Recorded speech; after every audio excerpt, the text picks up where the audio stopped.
Stand by for a mark at TIG minus 12. Mark, TIG minus 12. Yeah, we're right on, Bruce. Thank you. Roger out.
Apollo 11, this is Houston. All your systems are looking good going around the corner. We'll see you on the other side. Over.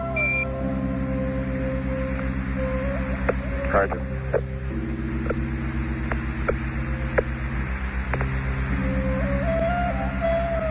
Everything looks okay up here. Roger out.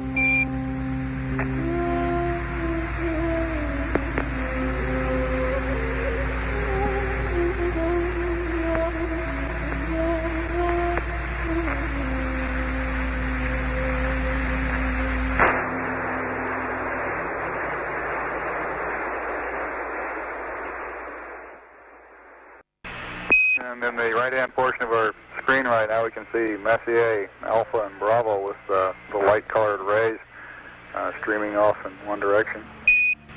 I don't know if you can make out, but in the Sea of Fertility, there are a number of craters that are just barely discernible. Old craters whose outlines are just barely able to be seen.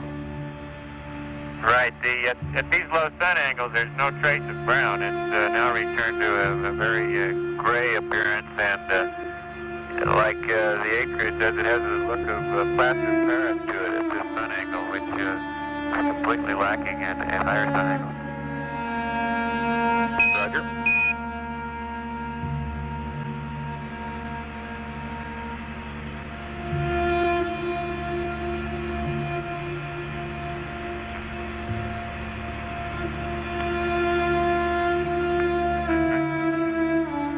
Okay, this is very close to ignition point for power defense. Just passing Mount Maryland. That's a triangular-shaped mountain that you see in the center of the screen at the present time, with the crater Secchi Theta on top of the far northern edge of the mountain. Roger, we can observe there also, Steve, even from this altitude, you got quite a shadow being cast by the sun at these low angles. The entire surface is getting considerably darker than the surface that we looked at previously when the sun was quite high above us. Crater in the bright crater in the center of the screen, the smaller one is serene. Roger, we show you a little over 1 minute from the terminator at the present time.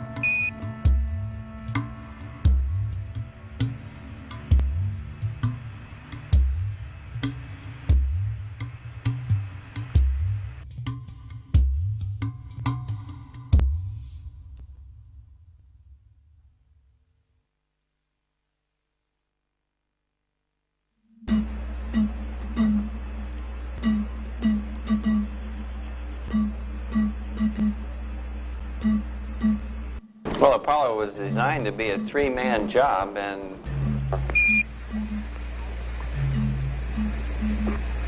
the third, which I perform, is I think, as important, no more so, no less so, than the other two positions. Houston, 1 minute. I think I'd be a fool if I said that I had the best seat of the three. On the other hand, I can say with complete candor and with complete honesty that I'm very happy to have the seat which I have and to be doing the job that I intend to do.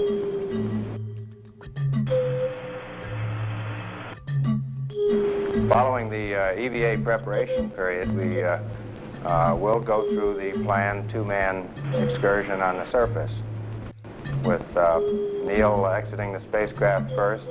As he goes down the ladder, I'll be taking pictures of him with a 16mm camera through the window. Television camera will also be recording his activities.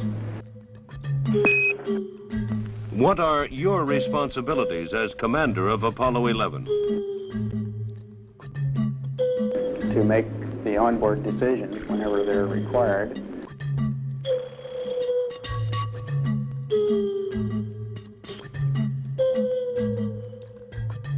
And to oversee the performance of the duties of all the crew, including himself. Oh, in this particular case, I participate in those procedures on board the spacecraft as well as oversee those of my fellow crew members, and the specific tasks that I'm charged with the performance of include the monitoring of the launch,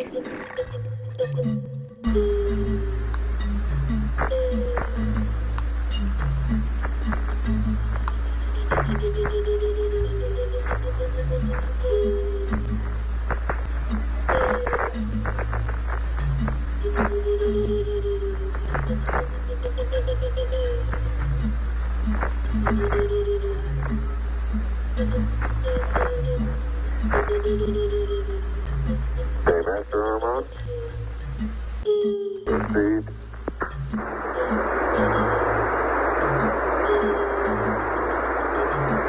Beautiful. 26, 36 feet per second up.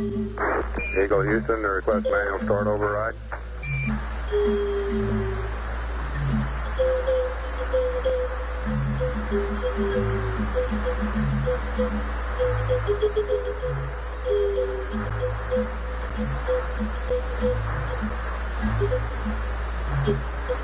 There's Ritter off there. Okay, going in. Sex arm pad A, FFE. Okay.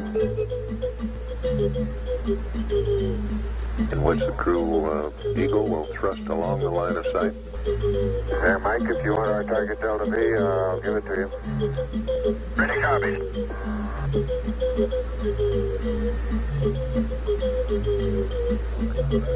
Next maneuver scheduled for about 33 minutes from now. While both vehicles are behind the moon, this will be the braking series of maneuvers coming down to docking, or station keeping first, and then docking at about 128 hours ground elapsed time.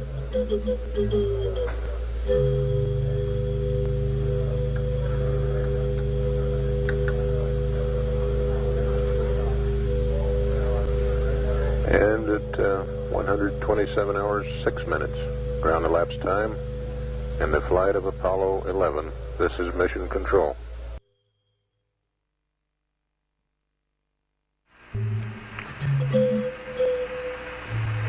Good evening. This is the commander of Apollo 11. 100 years ago, Jules Verne wrote a book about a voyage to the moon. His spaceship, Columbia, took off from Florida and landed in the Pacific Ocean after completing a trip to the moon. Seems appropriate to us to share with you some of the reflections of the crew as the modern-day Columbia completes its rendezvous with the planet Earth in the same Pacific Ocean tomorrow.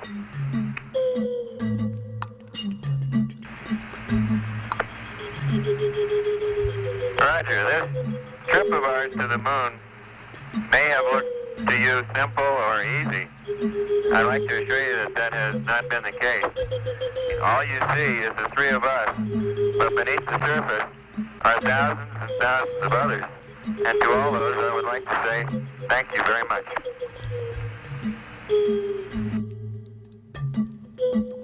I'd like to discuss with you a few of the more symbolic aspects of the flight of our mission Apollo 11.